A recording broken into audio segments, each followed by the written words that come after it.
ओम श्री महालक्ष्म्यै च विद्महे विष्णुपत्नी च धीमहि तन्नो लक्ष्मी प्रचोदयात्। जय माता दी। आप सभी भक्तजनों का आपके अपने चैनल अमृत संसार में हार्दिक स्वागत है। मार्गशीर्ष के महीने में गुरुवार के दिन देवी लक्ष्मी जी की पूजा अर्चना और व्रत का विधान होता है।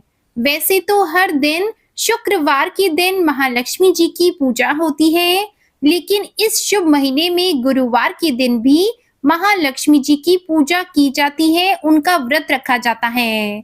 मान्यताओं के अनुसार इस दिन देवी की पूजा करने से धन की वर्षा होती है और घर में सुख समृद्धि का वास हो जाता है। माता की कृपा से सभी कष्ट दूर हो जाते हैं। इसलिए मार्गशीर्ष के महीने में विशेषकर भगवान श्री कृष्ण और मां लक्ष्मी जी की पूजा अर्चना करनी चाहिए। गुरुवार के दिन सच्चे मन से महालक्ष्मी जी की पूजा करके सभी को व्रत की कथा अवश्य ही पढ़नी या सुननी चाहिए। आज की इस वीडियो में मैं आपको सुनाऊंगी मां लक्ष्मी जी की पौराणिक व्रत कथा। तो आइए प्रारंभ करते हैं मां लक्ष्मी जी की कथा। पौराणिक कथा के अनुसार सौराष्ट्र में उस समय भद्रश्रवा नाम के एक राजा थे। वे बड़े पराक्रमी राजा थे।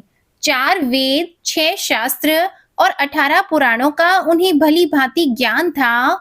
उनकी रानी का नाम सूरज चंद्रिका था। रानी दिखने में बड़ी ही सुंदर, सुलक्षणा और पतिव्रता थी।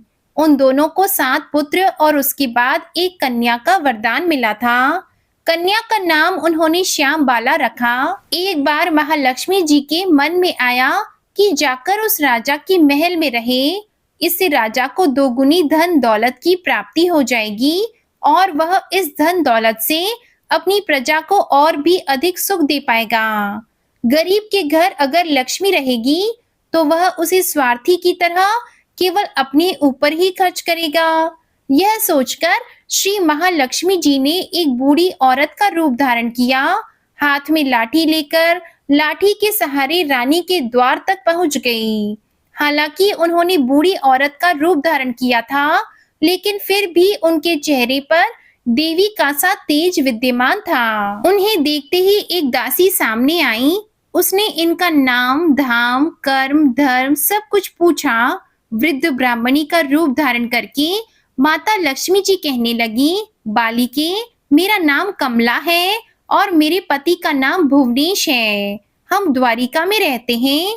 तुम्हारी रानी पिछले जन्म में एक वैश्य की पत्नी थी। वह वैश्य बहुत गरीब था। गरीबी के कारण हर रोज उनके घर में झगड़े हुआ करते थे और उसका पति रोज उसे मारा करता था। इन बातों से तंग आकर एक दिन वह घर छोड़कर चली गई और जंगल में खाली पेट भटकने लगी। इस दुर्दशा पर मुझे बहुत दया आई। तब मैंने उसे सुख संपत्ति देने वाली श्री महालक्ष्मी व्रत की कथा सुनाई। मेरे कहने पर उसने श्री महालक्ष्मी जी का व्रत किया। श्री महालक्ष्मी जी प्रसन्न हुई और उसकी गरीबी दूर हो गई। उसका घर संसार, दौलत, संतति और संपत्ति से भर गया। बाद में पति पत्नी दोनों परलोक सिधार गए। लक्ष्मी व्रत करने के कारण वे लक्ष्मी लोक में रहे। उन्होंने जितने साल महालक्ष्मी का व्रत किया, उतने हजारों साल उन्हें सुख भोग मिला। इस जन्म में उसका जन्म अब राजघराने में हुआ है, परंतु वह श्री महालक्ष्मी का व्रत करना भूल गई है। उसे यह याद दिलाने ही मैं यहाँ आई हूँ। बुढ़िया की बातें सुनकर दासी ने उन्हें प्रणाम किया। फिर श्री महालक्ष्मी का व्रत किस तरह किया जाए, इस बारे में उस बूढ़ी ब्राह्मणी से पूछा। तब बुढ़िया का रूप धारण किए हुए श्री महालक्ष्मी माता ने दासी को पूजा की संपूर्ण विधि और महिमा बताई। इसके बाद दासी ने माता को प्रणाम किया और वह रानी को बताने महल के अंदर चली गई। उधर राज वैभव में रहते हुए रानी को अपने ऐश्वर्य का बहुत घमंड हुआ था। संपत्ति और अधिकार के कारण वह उन्मत्त हो गई थी। दासी के द्वारा बताई गई बुढ़िया की बातें सुनकर वह रानी आग बबूला होकर राज द्वार पर आकर बुढ़िया रूपी श्री महालक्ष्मी माता पर ही बरस पड़ी। उसे यह नहीं पता था कि साक्षात श्री महालक्ष्मी माँ बुढ़िया का रूप धारण करके उसके द्वार तक आई हैं। परंतु रानी का इस प्रकार रूखा बर्ताव और अपना अनादर देखकर माता ने वहां ठहरना ठीक नहीं समझा और वे वहां से तुरंत चल पड़ी। रास्ते में उन्हें रानी की पुत्री राजकुमारी श्यामबाला मिली। उन्होंने श्यामबाला को सारी बात बताई। श्यामबाला ने सुना तो अपनी ओर से श्री महालक्ष्मी जी से अपनी माता के लिए क्षमा मांगी और माता लक्ष्मी को राजकुमारी पर दया आ गई। उन्होंने श्यामबाला को फिर श्री महालक्ष्मी व्रत के बारे में बताया। उस दिन मार्गशीर्ष मास का यानी अघन मास का पहला गुरुवार था। श्यामबाला ने पूरी श्रद्धा और विश्वास के साथ श्री महालक्ष्मी का व्रत रखा। इसके फलस्वरूप राजा सिद्धेश्वर के सुपुत्र राजकुमार मालाधर से उसका विवाह हो गया। वह धन दौलत ऐश्वर्य और वैभव से मालामाल हो गई। पति के साथ ससुराल में बड़े आनंद से दिन बिताने लगी। इधर श्री महालक्ष्मी जी का रानी पर प्रकोप हुआ, जिसके कारण राजा भद्रश्रवा का संपूर्ण राज्य और राज कारोबार सब कुछ नष्ट हो गया। यहाँ तक कि खाने के लाले पड़ गए। ऐसी हालत में एक दिन रानी ने राजा से निवेदन किया कि हे राजन, हमारा दामाद तो इतना बड़ा राजा है, धनवान है, ऐश्वर्यशाली है, क्यों ना उसके पास जाया जाए, उसे अपना हाल बताएं, वह जरूर हमारी मदद करेगा। रानी की यह बात सुनकर राजा भद्रश्रवा अपने दामाद के पास जाने के लिए तैयार हुए। राज्य में पहुंचकर एक तालाब के किनारे थोड़ी देर विश्राम करने के लिए ठहरे। तालाब में पानी लेने आते जाते दासियों ने उन्हें देखा और बड़ी ही विनम्रता से उनके बारे में पूछा। तब उन्हें पता चला कि वे रानी श्यामबाला के पिता हैं। तो दौड़ते हुए जाकर उन्होंने अपनी रानी को सारी बात बताई। रानी ने दासी के हाथ राज परिधान भेजकर बड़ी ठाट से अपने पिता का स्वागत और सत्कार करवाया, खान पान करवाया। जब वे लौटने लगे तो सोने की मोहरों से भरा हुआ घड़ा दिया। राजा भद्रश्रवा जब वापस अपने महल में लौटे तो उन्हें देखकर रानी सूरज चंद्रिका बड़ी ही प्रसन्न हुई।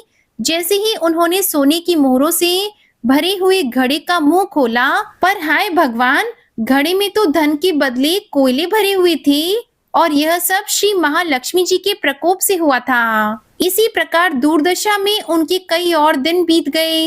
इस बार रानी खुद अपनी कन्या के पास गई। वह दिन अघन मास का अंतिम गुरुवार था। श्यामबाला ने श्री महालक्ष्मी जी का व्रत किया, पूजा की और अपनी माता से भी व्रत करवाया। इसके बाद रानी अपने घर आ गई। श्री महालक्ष्मी जी का व्रत रखने पर उसे फिर से अपनी राजपाट, धन दौलत और ऐश्वर्य की प्राप्ति हो गई। वह फिर से सुख शांति और आनंदमय जीवन बिताने लगी। कुछ दिनों के बाद राजकन्या श्यामबाला अपने पिता के घर आई। उसे अपने घर आई देखकर सूरज चंद्रिका को पुरानी पिछली बातें याद आ गईं। वह सोचने लगी कि जब उनकी दुर्दशा हुई थी तो कैसे उनकी पुत्री ने अपने पिता को घड़ा भरकर कोयला दिया था और कोई मदद ही नहीं की थी। तब जैसे ही श्यामबाला अपने पिता के घर आई, उसका कुछ भी आदर सत्कार नहीं किया गया, बल्कि उसका अपमान किया गया। लेकिन अपने घर लौटते समय उसने पिता के घर से थोड़ा सा नमक ले लिया। अपने घर लौटने पर उसके पति ने पूछा कि अपने मायके से क्या लाई हो। इस पर उसने जवाब दिया कि वहां का सार लाई हूं। पति ने पूछा, भला इसका क्या मतलब हुआ? तब श्यामबाला ने कहा, थोड़ा धीरज रखिए, सब पता चल जाएगा। फिर उस दिन श्यामबाला ने कई प्रकार के भोजन बनवाए और उसमें नमक नहीं डाला। बिना नमक का भोजन उसने अपने पति के सामने परोसा। जब पति ने भोजन किया तो सारा भोजन बिना नमक का था, इसलिए उसे बिल्कुल भी स्वाद नहीं आया। फिर श्यामबाला ने थाली में अपने पिता के यहाँ से लाया हुआ नमक डाला, जिससे भोजन में स्वाद आने लगा। तब श्यामबाला ने अपने पति से कहा, यही है वह मायके से लाया हुआ सार। तब पति को उसकी बात सही लगी। फिर वे दोनों हंसी मजाक करते हुए भोजन करने लगे। कहते हैं इसी तरह जो कोई भी श्रद्धा भाव से श्री महालक्ष्मी जी की पूजा करेगा, उसे माँ लक्ष्मी जी की कृपा अवश्य ही प्राप्त होगी।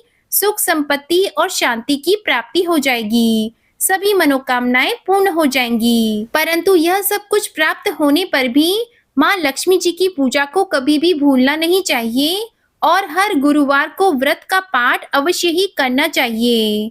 इस तरह श्री महालक्ष्मी जी की महिमा भक्तों की मनोकामना अवश्य ही पूर्ण करती है। प्रेम से बोलिए माता महालक्ष्मी जी की जय। ये वीडियो आपको पसंद आई हो तो प्लीज वीडियो को लाइक करके चैनल को जरूर सब्सक्राइब कीजिएगा। जय माता दी।